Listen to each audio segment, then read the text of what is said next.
Snow consists of individual ice crystals that grow while suspended in the atmosphere, usually within clouds, and then fall, accumulating on the ground where they undergo further changes. It consists of frozen crystalline water throughout its life cycle, starting when, under suitable conditions, the ice crystals form in the atmosphere, increase to millimeter size, precipitate and accumulate on surfaces, then metamorphose in place, and ultimately melt, slide, or sublimate away. Snowstorms organize and develop by feeding on sources of atmospheric moisture and cold air. Snowflakes nucleate around particles in the atmosphere by attracting supercooled water droplets, which freeze in hexagonal-shaped crystals. Snowflakes take on a variety of shapes. Basic among these are platelets, needles, columns, and rime. As snow accumulates into a snowpack, it may blow into drifts. Over time, accumulated snow metamorphoses by sintering, sublimation, and freeze-thaw. Where the climate is cold enough for year-to-year accumulation, a glacier may form. Otherwise, snow typically melts seasonally, causing runoff into streams and rivers and recharging groundwater. Major snow-prone areas include the polar regions, the northernmost half of the northern hemisphere, and mountainous regions worldwide with sufficient moisture and cold temperatures. In the southern hemisphere, snow is confined primarily to mountainous areas, apart from Antarctica. Snow affects such human activities as transportation, creating the need for keeping roadways, wings, and windows clear. Agriculture, providing water to crops and safeguarding livestock. Sports such as skiing, snowboarding, and snow machine travel. And warfare. Snow affects ecosystems as well by providing an insulating layer during winter under which plants and animals are able to survive the cold. Precipitation. Occurrence of snowfall. All elevations. All elevations, not in all areas. Higher elevations, mainly above 500 meters, below rarely. Higher elevations, above 500 meters, only. Very high elevations, such as above 2,000 meters, only. None at any elevation. Snow develops in clouds that themselves are part of a larger weather system. The physics of snow crystal development in clouds results from a complex set of variables that include moisture content and temperatures. The resulting shapes of the falling and fallen crystals can be classified into a number of basic shapes and combinations thereof. Occasionally, some plate-like, dendritic, and stellar-shaped snowflakes can form under clear sky with a very cold temperature inversion present. Cloud formation. Snow clouds usually occur in the context of larger weather systems, the most important of which is the low-pressure area, which typically incorporates warm and cold fronts as part of its circulation. Two additional and locally productive sources of snow are lake effect, also sea effect, storms, and elevation effects, especially in mountains. Low-pressure areas. Extratropical cyclonic snowstorm, February 24, 2007. Click for animation. Mid-latitude cyclones are low-pressure areas which are capable of producing anything from cloudiness and mild snow storms to heavy blizzards. During a hemisphere's fall, winter, and spring, the atmosphere over continents can be cold enough through the depth of the troposphere to cause snowfall. In the northern hemisphere, the northern side of the low-pressure area produces the most snow. Fronts. Frontal snow squall moving toward Boston, Massachusetts. A cold front, the leading edge of a cooler mass of air, can produce frontal snow squalls, an intense frontal convective line, similar to a rain band, when temperature is near freezing at the surface. The strong convection that develops has enough moisture to produce whiteout conditions at places which the line passes over as the wind causes intense blowing snow. This type of snow squall generally lasts less than 30 minutes at any point along its path, but the motion of the line can cover large distances. Frontal squalls may form a short distance ahead of the surface cold front or behind the cold front, where there may be a deepening low-pressure system or a series of trough lines, which act similar to a traditional cold frontal passage. A warm front can produce snow for a period as warm. Moist air overrides below freezing air and creates precipitation at the boundary. Often, snow transitions to rain in the warm sector behind the front. Lake and ocean effects. Cold northwesterly wind over Lake Superior and Lake Michigan, creating lake effect snowfall. Lake effect snow is produced during cooler atmospheric conditions when a cold air mass moves across long expanses of warmer lake water. Warming the lower layer of air, which picks up water vapor from the lake, rises up through the colder air above, freezes, and is deposited on the leeward, downwind shores. The same effect occurring over bodies of salt water is termed ocean effect or bay effect snow. The effect is enhanced when the moving air mass is uplifted by the orographic influence of higher elevations on the downwind shores. This uplifting can produce narrow, but very intense bands of precipitation, which may deposit at a rate of many inches of snow each hour, often resulting in a large amount of total snowfall. The areas affected by lake effect snow are called snowbelts. These include areas east of the Great Lakes, the west coasts of northern Japan, the Kamchatka Peninsula in Russia, and areas near the Great Salt Lake, Black Sea, Caspian Sea, Baltic Sea, and parts of the northern Atlantic Ocean. Mountain effects. Orographic or relief snowfall is created when moist air is forced up the windward side of mountain ranges by a large-scale wind flow. The lifting of moist air up the side of a mountain range results in adiabatic cooling and ultimately condensation and precipitation. Moisture is gradually removed from the air by this process, leaving drier and warmer air on the descending, or leeward, side. The resulting enhanced snowfall, along with the decrease in temperature with elevation, combine to increase snow depth and seasonal persistence of snowpack in snow-prone areas. Mountain waves have also been found to help enhance precipitation amounts downwind of mountain ranges by enhancing the lift needed for condensation and precipitation. Cloud physics. Snow falling in Tokyo, Japan. Freshly fallen snowflakes. A snowflake consists of roughly 1019 water molecules, which are added to its core at different rates and in different patterns depending on the changing temperature and humidity within the atmosphere that the snowflake falls through on its way to the ground. As a result, snowflakes differ from each other, though they follow similar patterns. Snow crystals form when tiny supercooled cloud droplets, about 10 μm in diameter, freeze. These droplets are able to remain liquid at temperatures lower than -18 C, 0 degrees F. Because to freeze, a few molecules in the droplet need to get together by chance to form an arrangement similar to that in an ice lattice. The droplet freezes around this nucleus. In warmer clouds, an aerosol particle or ice nucleus must be present in or in contact with the droplet to act as a nucleus. Ice nuclei are very rare compared to cloud condensation nuclei on which liquid droplets form. Clays, desert dust, and biological particles can be nuclei. Artificial nuclei include particles of silver iodide and dry ice, and these are used to stimulate precipitation in cloud seeding. Once a droplet has frozen, it grows in the supersaturated environment, one where air is saturated with respect to ice when the temperature is below the freezing point. The droplet then grows by diffusion of water molecules in the air vapor onto the ice crystal surface where they are collected. Because water droplets are so much more numerous than the ice crystals, the crystals are able to grow to hundreds of micrometers or millimeters in size at the expense of the water droplets by the Wegener-Bergeron-Findeisen process. These large crystals are an efficient source of precipitation, since they fall through the atmosphere due to their mass and may collide and stick together in clusters or aggregates. These aggregates are snowflakes and are usually the type of ice particle that falls to the ground. Although the ice is clear, scattering of light by the crystal facets and hollows imperfections mean that the crystals often appear white in color due to diffuse reflection of the whole spectrum of light by the small ice particles. Classification of snowflakes. An early classification of snowflakes by Israel Perkins Warren. Micrography of thousands of snowflakes from 1885 onward, starting with Wilson Alwyn Bentley, revealed the wide diversity of snowflakes within a classifiable set of patterns. Closely matching snow crystals have been observed.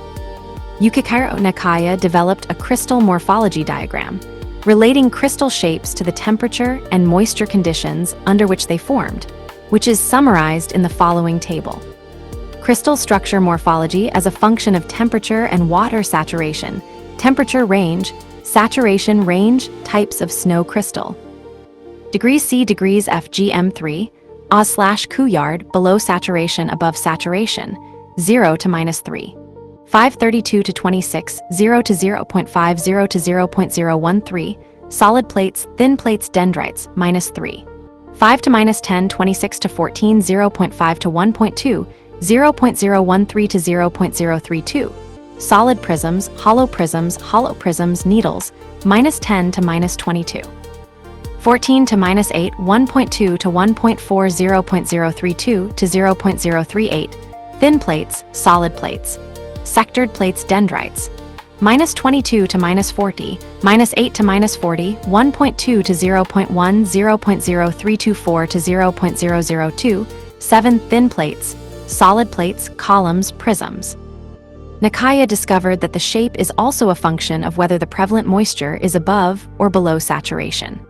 Forms below the saturation line tend more toward solid and compact, while crystals formed in supersaturated air tend more toward lacy, delicate, and ornate.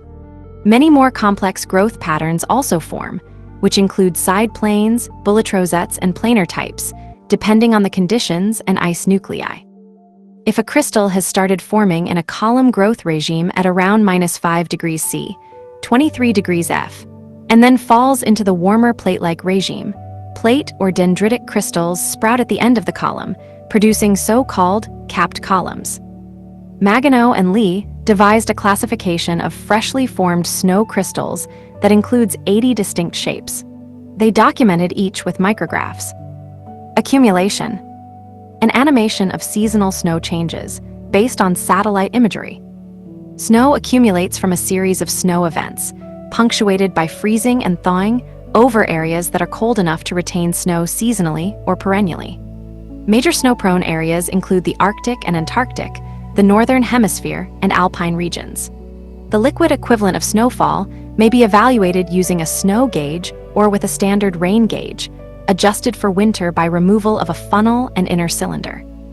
Both types of gauges melt the accumulated snow and report the amount of water collected. At some automatic weather stations, an ultrasonic snow depth sensor may be used to augment the precipitation gauge. Event: New York City during a 2016 blizzard, which produced strong winds and record-breaking snowfall. Snow flurry, snow shower, snowstorm, and blizzard describe snow events of progressively greater duration and intensity. A blizzard is a weather condition involving snow and has varying definitions in different parts of the world. In the United States, a blizzard occurs when two conditions are met for a period of 3 hours or more: a sustained wind or frequent gusts to 35 miles per hour, 16 meters per second, and sufficient snow in the air to reduce visibility to less than 0.4 kilometers, 0.25 mi. In Canada and the United Kingdom, the criteria are similar.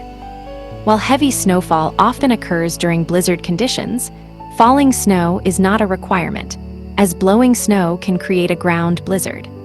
Snowstorm intensity may be categorized by visibility and depth of accumulation.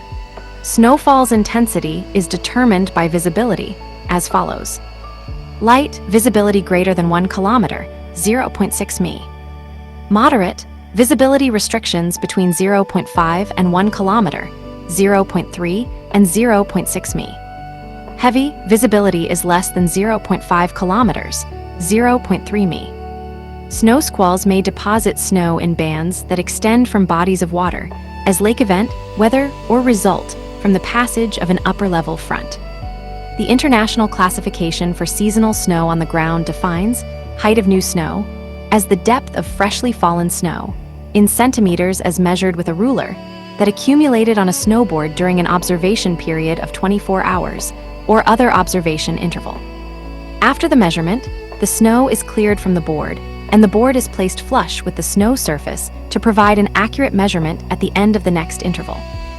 Melting, compacting, blowing, and drifting contribute to the difficulty of measuring snowfall. Distribution. Snow-covered trees in Kuusamo, Finland. Glaciers with their permanent snowpacks cover about 10% of the Earth's surface, while seasonal snow covers about 9%, mostly in the Northern Hemisphere, where seasonal snow covers about 40 million square kilometers, 15 times 10^6 sq mi, according to a 1987 estimate. A 2007 estimate of snow cover over the northern hemisphere suggested that, on average, snow cover ranges from a minimum extent of 2 million square kilometers, 77 times 10⁶ sq each August, to a maximum extent of 45 million square kilometers, 17 times 10⁶ sq each January, or nearly half of the land surface in that hemisphere. A study of northern hemisphere snow cover extent for the period 1972 to 2006 suggests a reduction of 0.5 million square kilometers, 19 times 10⁶ sq over the 35-year period. Records. The following are world records regarding snowfall and snowflakes. Highest seasonal total snowfall. The world record for the highest seasonal total snowfall was measured in the United States at Mt.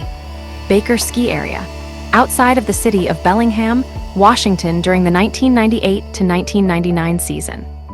Mount Baker received 2,896 centimeters, 95.01 ft of snow, thus surpassing the previous record holder, Mount Rainier, Washington, which during the 1971 to 1972 season received 2,850 centimeters, 93.5 ft of snow. Highest seasonal average annual snowfall. The world record for the highest average annual snowfall is 1,764 centimeters, 57.87 ft, measured in Tsukyu Onsen, Japan for the period of 1981 to 2010. Largest snowflake. According to Guinness World Records, the world's largest snowflake fell in January 1887 outside present-day Miles City, Montana. It measured 38 centimeters, 15 in diameter. The city's more than 100,000 inhabitants, with the highest annual snowfall, are Aomori, 792 centimeters, Sapporo, 485 centimeters, and Toyama, 363 centimeters in Japan, followed by St. John's, 332 centimeters, and Quebec City, 315 centimeters in Canada, and Syracuse, NY, 325 centimeters. Metamorphism. Fresh snow beginning to metamorphose. The surface shows wind packing and sastrugi. In the foreground are hoar frost crystals, formed by refrozen water vapor emerging to the cold surface. Sastrugi formed during a blizzard just a few hours earlier. According to the International Association of Cryospheric Sciences, snow metamorphism is the transformation that the snow undergoes in the period from deposition to either melting or passage to glacial ice. Starting as a powdery deposition, snow becomes more granular when it begins to compact under its own weight, be blown by the wind, sinter particles together, and commence the cycle of melting and refreezing. Water vapor plays a role as it deposits ice crystals, known as hoar frost, during cold, still conditions. During this transition, snow is a highly porous, sintered material made up of a continuous ice structure and a continuously connected pore space, forming together the snow microstructure. Almost always near its melting temperature, a snowpack is continually transforming these properties wherein all three phases of water may coexist, including liquid water partially filling the pore space. After deposition, snow progresses on one of two paths that determine its fate, either by ablation, mostly by melting from a snowfall or seasonal snowpack, or by transitioning from firn multi-year snow into glacier ice. Seasonal. Over the course of time, a snowpack may settle under its own weight until its density is approximately 30% of water. Increases in density above this initial compression occur primarily by melting and refreezing, caused by temperatures above freezing or by direct solar radiation. In colder climates, snow lies on the ground all winter. By late spring, snow densities typically reach a maximum of 50% of water.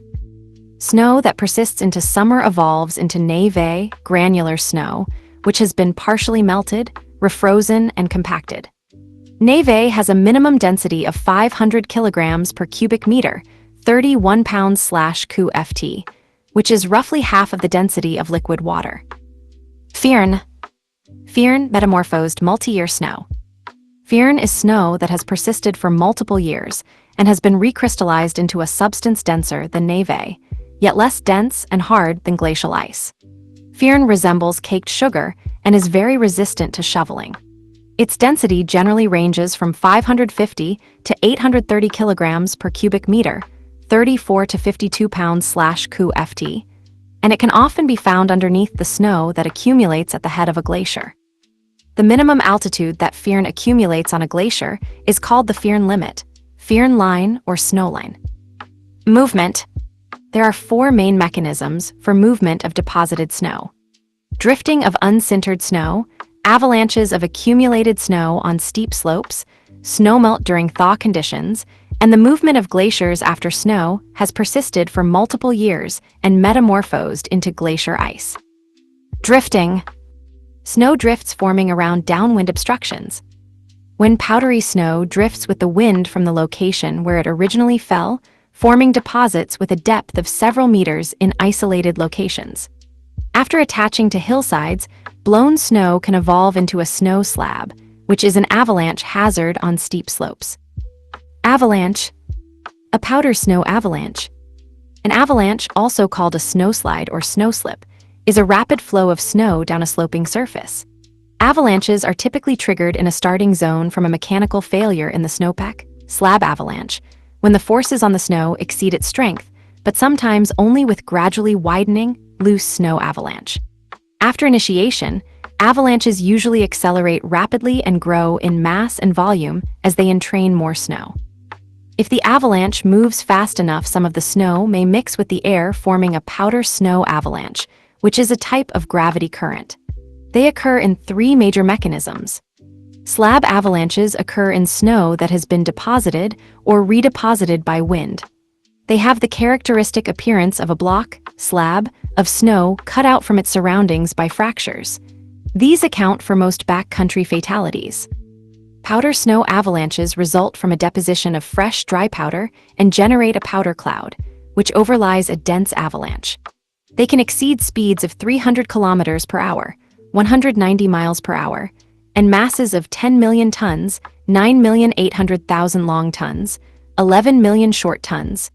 Their flows can travel long distances along flat valley bottoms and even uphill for short distances. Wet snow avalanches are a low-velocity suspension of snow and water, with the flow confined to the surface of the pathway. The low speed of travel is due to the friction between the sliding surface of the pathway and the water-saturated flow. Despite the low speed of travel, to 40 kilometers per hour, 6 to 25 miles per hour, wet snow avalanches are capable of generating powerful destructive forces due to the large mass and density. Melting. Snowmelt-induced flooding of the Red River of the North in 1997. Many rivers originating in mountainous or high-latitude regions receive a significant portion of their flow from snowmelt.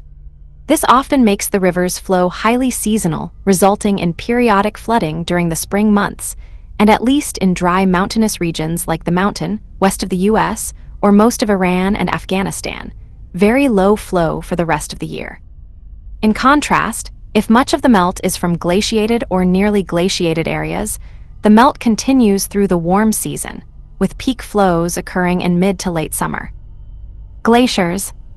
The terminus of the Perito Moreno glacier in the Argentino Lake. Glaciers form where the accumulation of snow and ice exceeds ablation.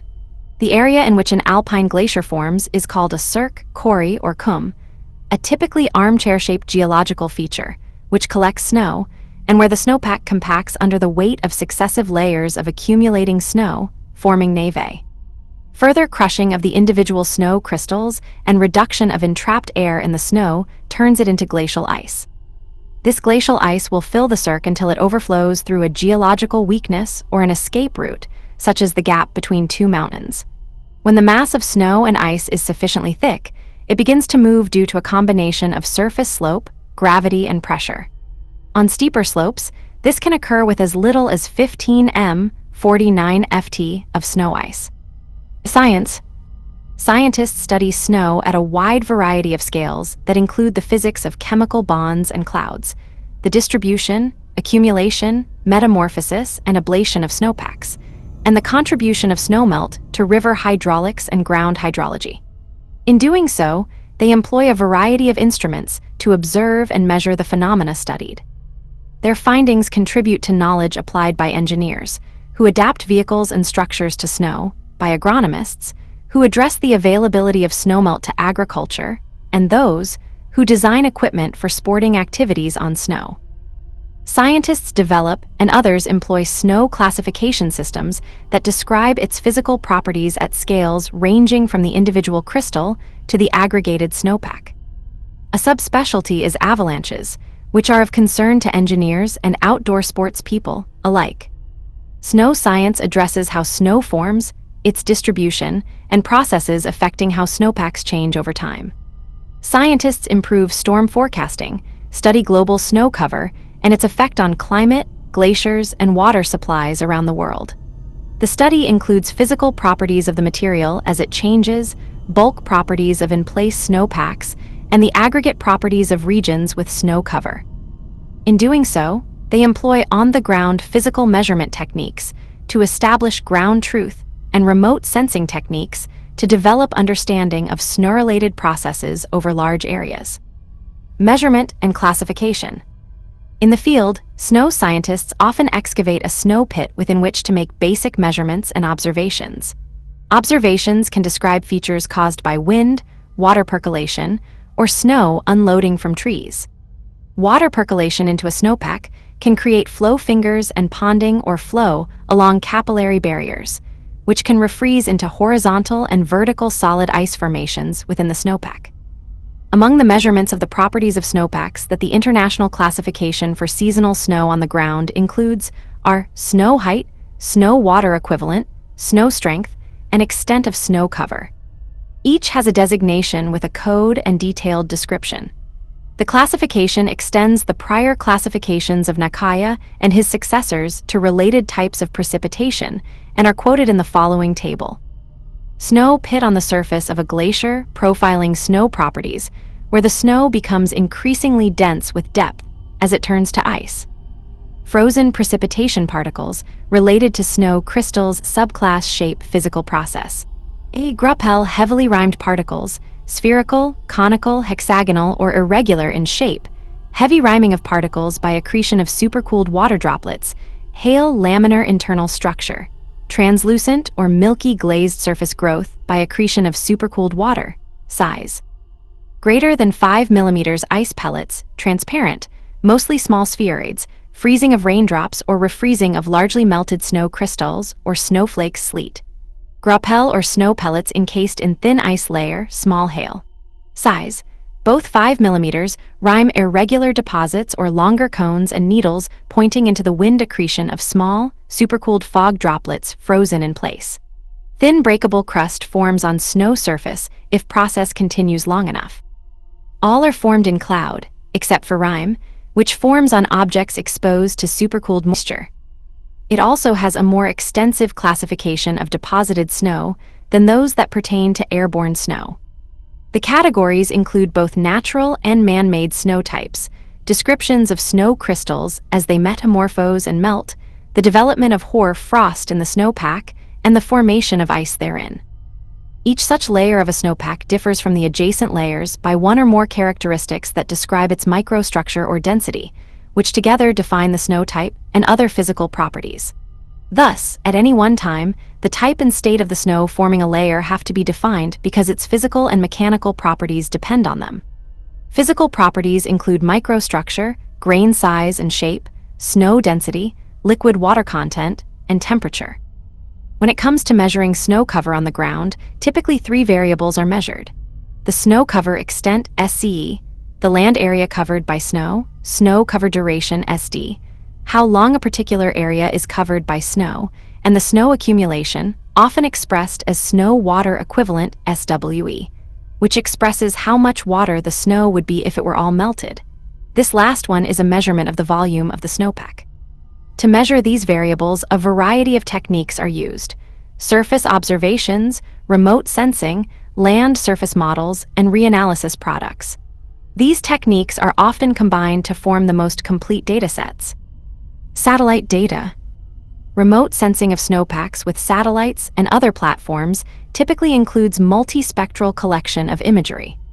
Multifaceted interpretation of the data obtained allows inferences about what is observed. The science behind these remote observations has been verified with ground truth studies of the actual conditions. Satellite observations record a decrease in snow-covered areas since the 1960s, when satellite observations began. In some regions, such as China, a trend of increasing snow cover was observed from 1978 to 2006.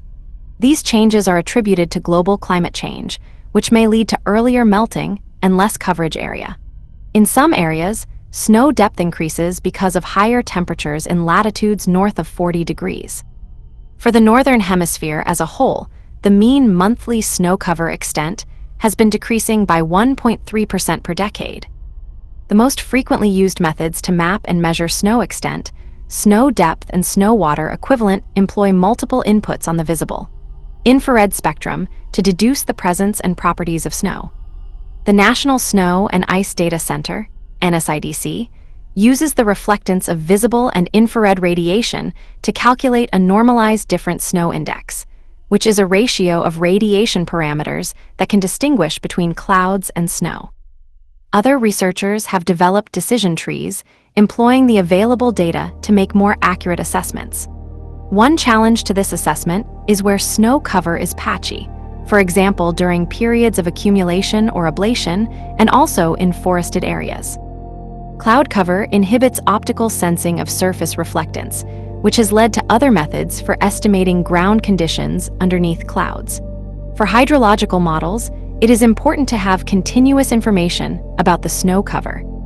Passive microwave sensors are especially valuable for temporal and spatial continuity because they can map the surface beneath clouds and in darkness. When combined with reflective measurements, passive microwave sensing greatly extends the inferences possible about the snowpack. Satellite measurements show that snow cover has been decreasing in many areas of the world since 1978. Models.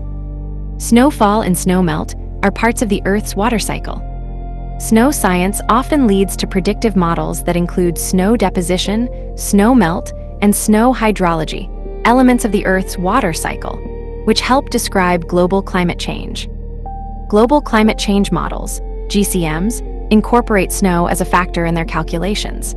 Some important aspects of snow cover include its albedo, reflectivity of incident radiation, including light and insulating qualities, which slow the rate of seasonal melting of sea ice. As of 2011, the melt phase of GCM snow models were thought to perform poorly in regions with complex factors that regulate snow melt, such as vegetation cover and terrain. These models typically derive snow water equivalent, SWE, in some manner from satellite observations of snow cover. The International Classification for Seasonal Snow on the Ground defines SWE as the depth of water that would result if the mass of snow melted completely.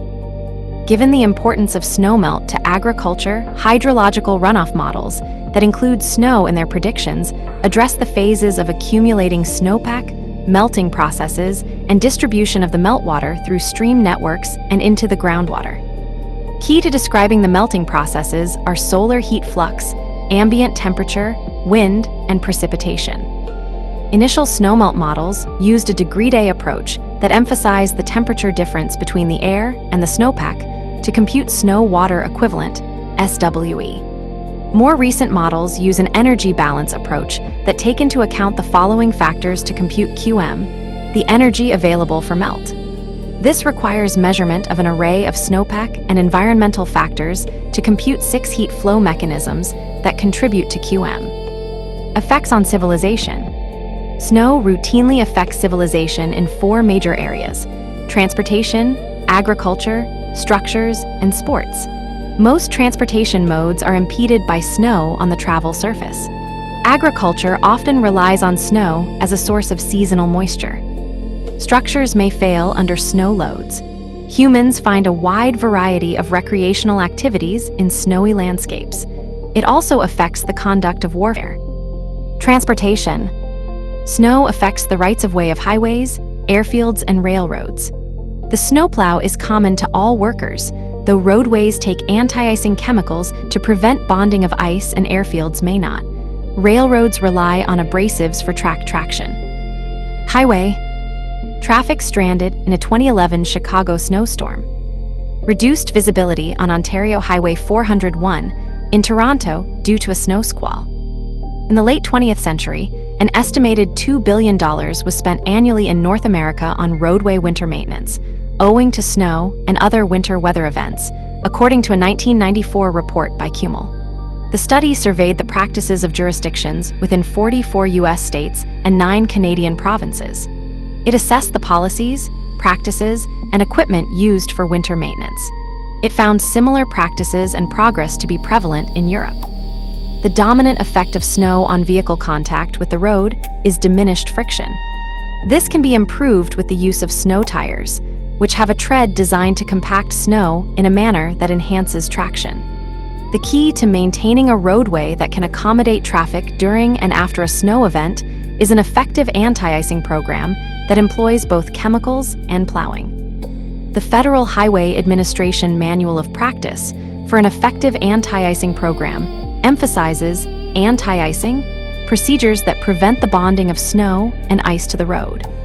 Key aspects of the practice include understanding anti-icing in light of the level of service to be achieved on a given roadway, the climatic conditions to be encountered, and the different roles of de-icing, anti-icing, and abrasive materials and applications, and employing anti-icing toolboxes, one for operations, one for decision-making, and another for personnel.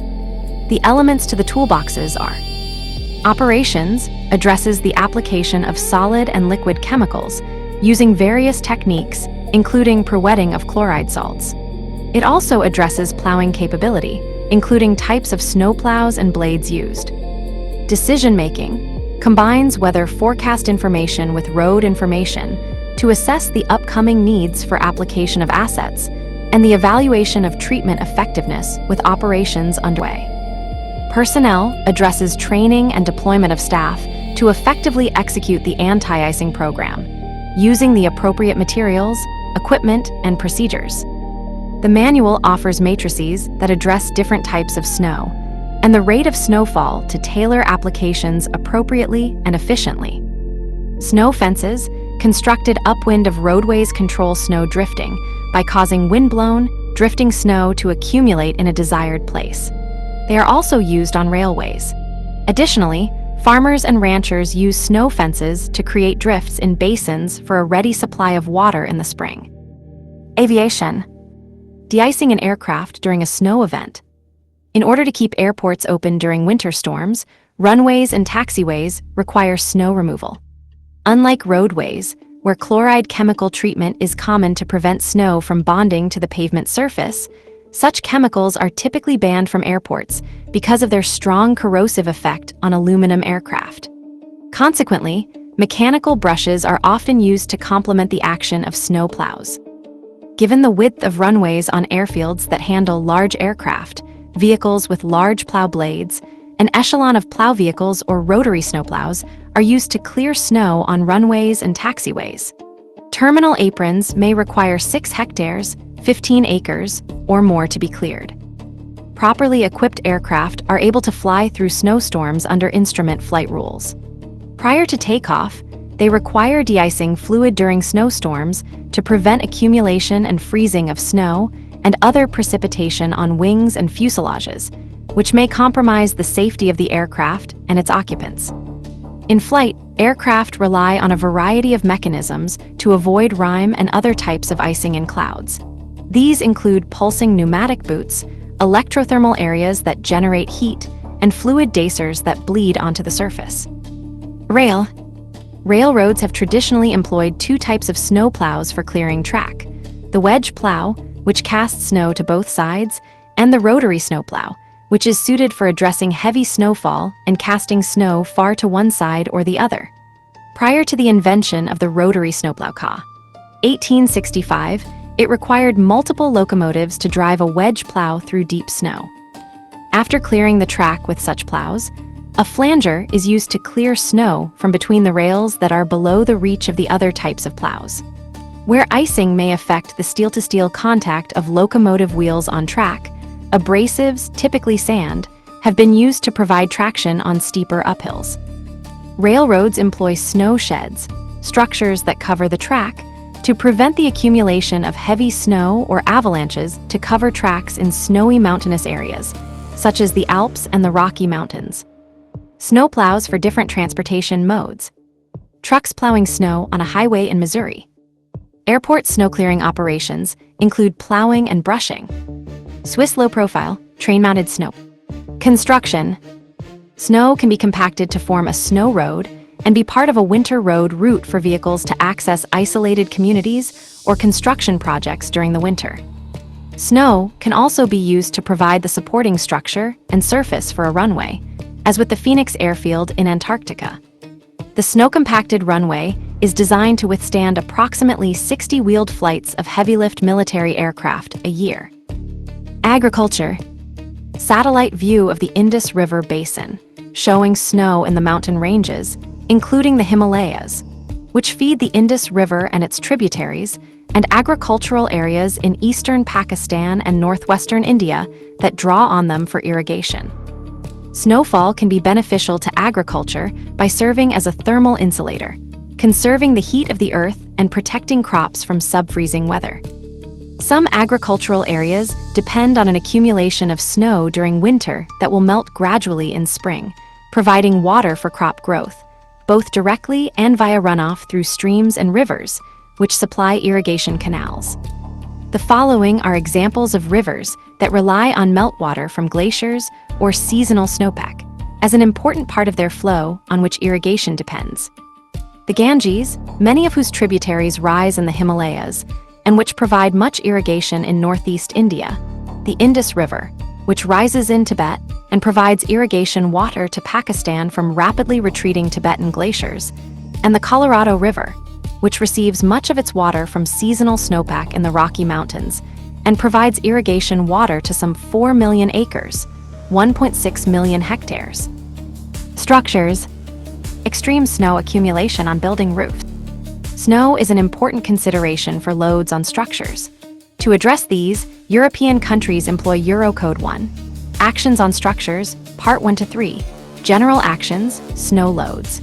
In North America, ASCE Minimum Design Loads for Buildings and Other Structures gives guidance on snow loads. Both standards employ methods that translate maximum expected ground snow loads onto design loads for roofs. Roofs.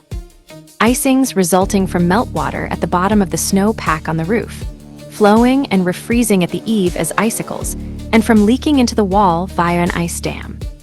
Snow loads and icings are two principal issues for roofs.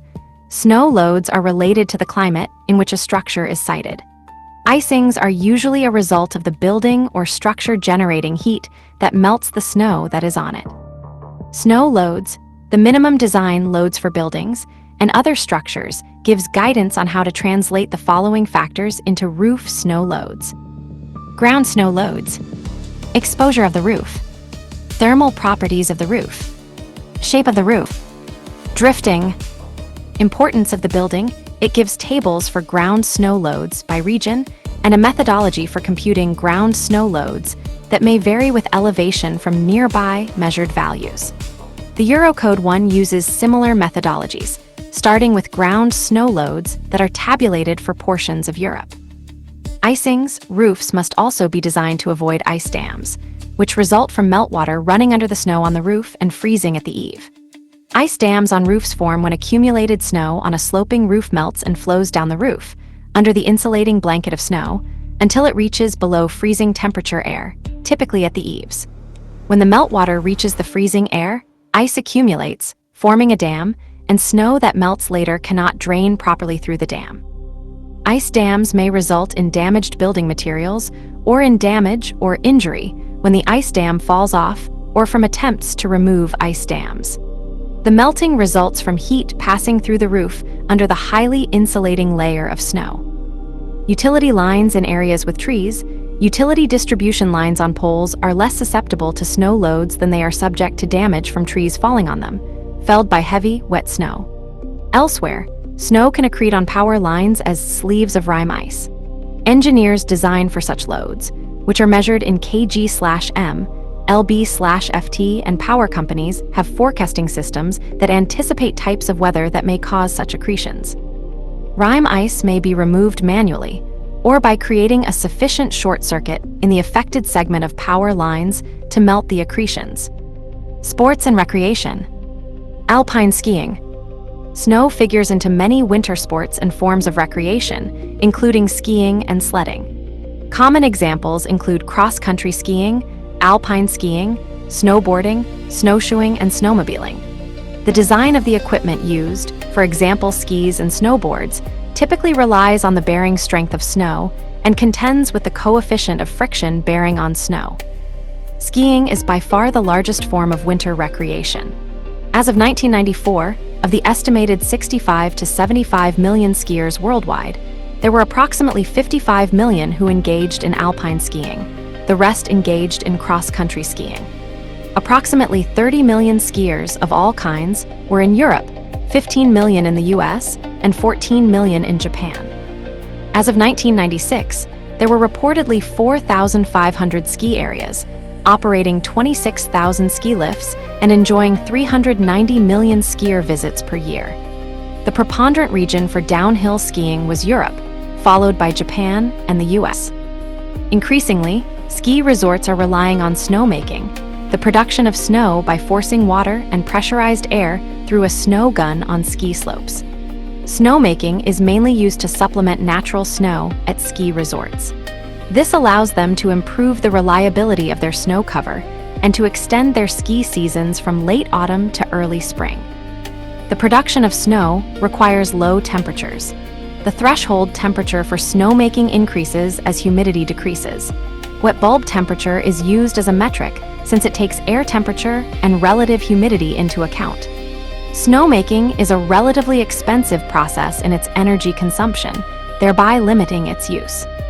Ski wax enhances the ability of a ski, or other runner, to slide over snow by reducing its coefficient of friction, which depends on both the properties of the snow and the ski to result in an optimum amount of lubrication from melting the snow by friction with the ski. Too little, and the ski interacts with solid snow crystals. Too much and capillary attraction of meltwater retards the ski. Before a ski can slide, it must overcome the maximum value static friction. Kinetic or dynamic friction occurs when the ski is moving over the snow. Warfare. Snow affects warfare conducted in winter, alpine environments, or at high latitudes. The main factors are impaired visibility for acquiring targets during falling snow, enhanced visibility of targets against snowy backgrounds for targeting, and mobility for both mechanized and infantry troops. Snowfall can severely inhibit the logistics of supplying troops, as well. Snow can also provide cover and fortification against small arms fire. Noted winter warfare campaigns, where snow and other factors affected the operations, include the French invasion of Russia, where poor traction conditions for ill-shod horses made it difficult for supply wagons to keep up with troops. That campaign was also strongly affected by cold, whereby the retreating army reached Neman River in December 1812, with only 10,000 of the 420,000 that had set out to invade Russia in June of the same year. The Winter War, an attempt by the Soviet Union to take territory in Finland in late 1939, demonstrated superior winter tactics of the Finnish army regarding oversnow mobility, camouflage, and use of the terrain. The Battle of the Bulge, a German counteroffensive during World War II, starting December 16, 1944, was marked by heavy snowstorms that hampered Allied air support for ground troops, but also impaired German attempts to supply their front lines.